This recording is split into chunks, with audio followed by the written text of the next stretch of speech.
Welcome, traveller. This is the Wolf's Vale on the Fei Tauri Audio Network.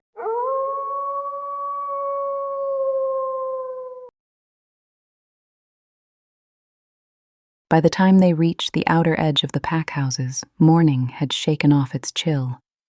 The generators hummed steadier now, a low electric purr beneath the buzz of voices.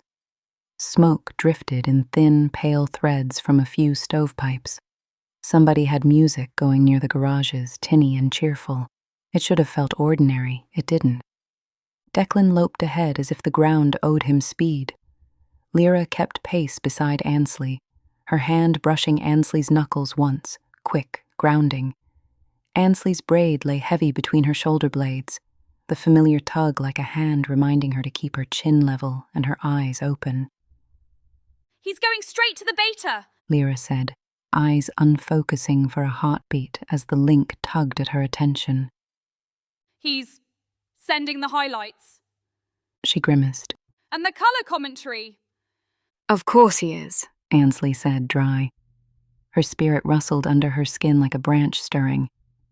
"Ignore him. He just wishes he could be as good as us." The hall doors stood propped open as if the building itself was listening. They stepped inside, boots echoing against the worn floorboards, and climbed the narrow stairs that led to the beta's office on the upper floor. The beta waited just inside at the end of a scarred wooden table, broad-shouldered, gray at the temples, the kind of stillness that made people lower their voices without thinking.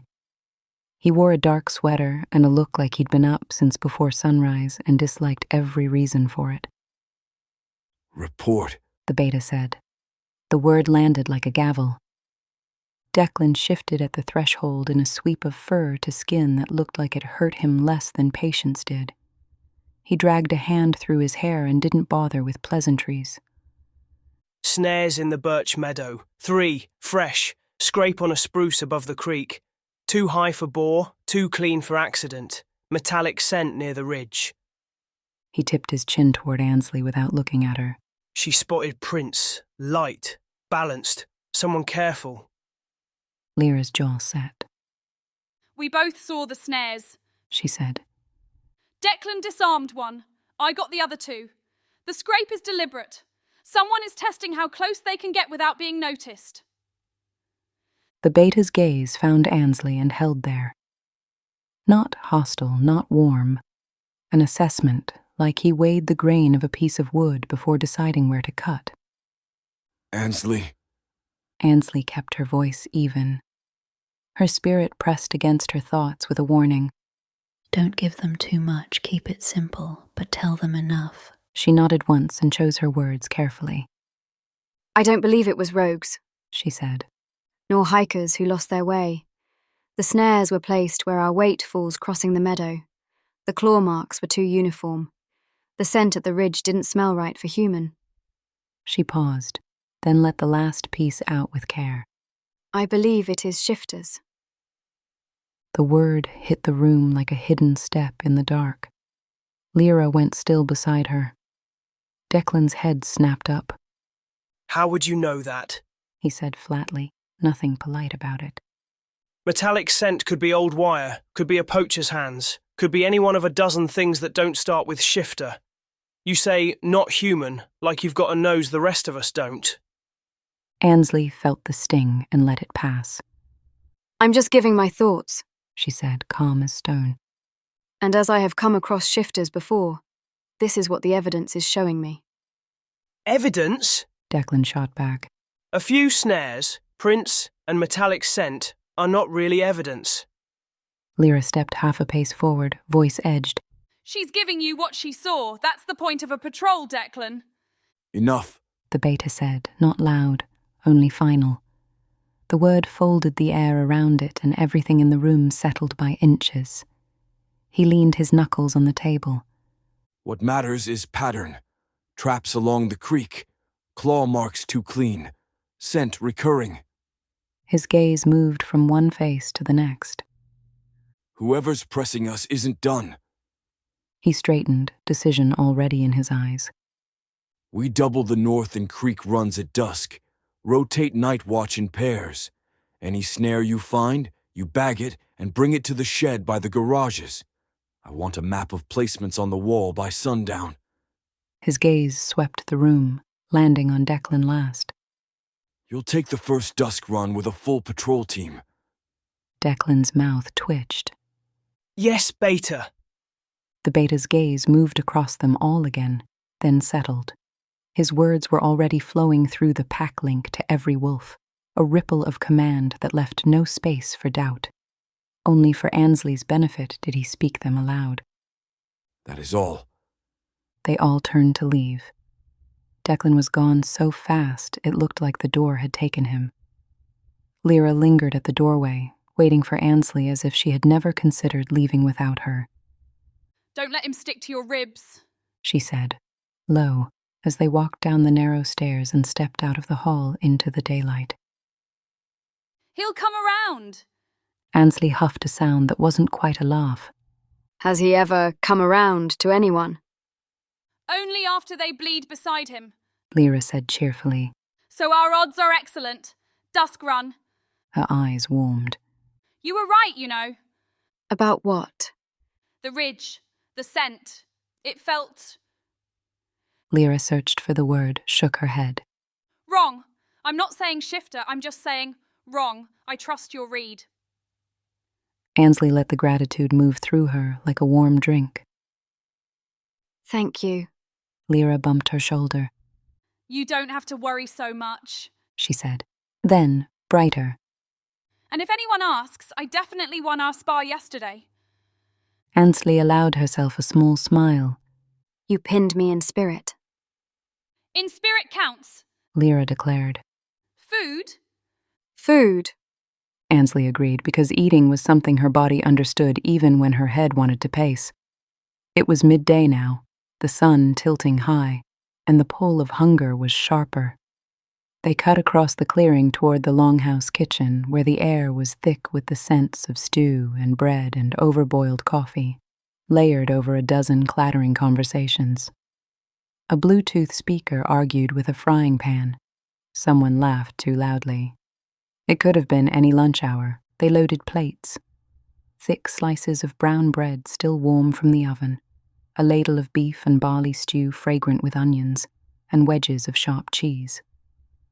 Lyra insisted on adding a handful of pickles to her plate with a grin no one could explain. She narrated the link under her breath the way she always did when the room got loud, half gossip, half semaphore. Declan's already at the map board. She said, mouth full. He's drawing angry arrows and making the captain nervous. A pause. The beta wants the snares catalogued by type. Good luck to the poor soul sorting those. She rolled her eyes. And he's already shifted patrol rosters. Don't worry, you're not on them. You can't be without the link. Ansley ate because Lyra would watch if she didn't. She let the noise of the room lay over the sharp things in her head like a blanket. It muffled, but it didn't erase. At least you get out of the patrols, Her spirit quipped dryly. Honestly, if we had to deal with Declan anymore today, I would scream. You and me both. She thought back, and the spirit gave a small chuckle. They finished, left their plates, and stepped back into the daylight. The compound had shifted by degrees, the kind of subtle change you only saw if you stood still with it. 2 wolves trotted past with their heads a little higher. Someone replaced the batteries in a motion sensor above the garage. Children's laughter tilted brighter, forced toward ordinary. Lyra caught Ansley's sleeve before she could drift. Rest, She said. It's already lunch and you look worn thin. Ansley nodded. You too. Please, I'll nap like a champion. Lyra stretched, cat-like, then pointed 2 fingers at Ansley's eyes and then at her own, silly and fond. I'm watching you watching me. Ansley shook her head, half exasperation, half affection. Go nap. Bossy! Lyra said, delighted, and peeled off toward the cabins, already planning her nap. Ansley turned the other way, knowing she would be in her room when the dusk patrol set out, watching the others take the duty she could never share. Ansley cut the other way, skirting the garages. The doors stood open. Inside, tools lined the pegboards in neat rows someone resented keeping neat. A dented pickup idled near the mouth, exhaust curling lazy. A stack of orange buckets leaned against the wall, each stenciled with black letters. Trash. Sharp. 2 disarmed snares already lay inside the top one like dead snakes. The wind shifted. Ansley stopped breathing for half a second and then took a slow, testing inhale. It would have been easy to blame the garage, metal, oil, old steel singing its tired song. But the note she tasted wasn't that. It was the thin, particular tang she'd found on the ridge. Cold, specific, stubborn. She turned in a slow circle. Nothing looked wrong.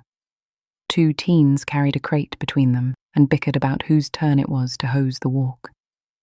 A woman hauled a bag of feed onto her shoulder and laughed when it tried to pull her sideways. A pair of wolves argued quietly at the marker stone, their tails telling a different, gentler story. Ordinary, everything ordinary. Ansley took another breath, steady and deliberate. This time the thread was gone. Only the ordinary smells of the garages lingered, oil, dust, and the faint sweetness of stacked firewood. The unease remained, but the scent itself had vanished. She shook her head as if to clear it and steadied herself against the garage post. She touched the braid at her shoulder, a small anchoring gesture, and headed toward her cabin. Inside, the air smelled like cedar and soap, like her.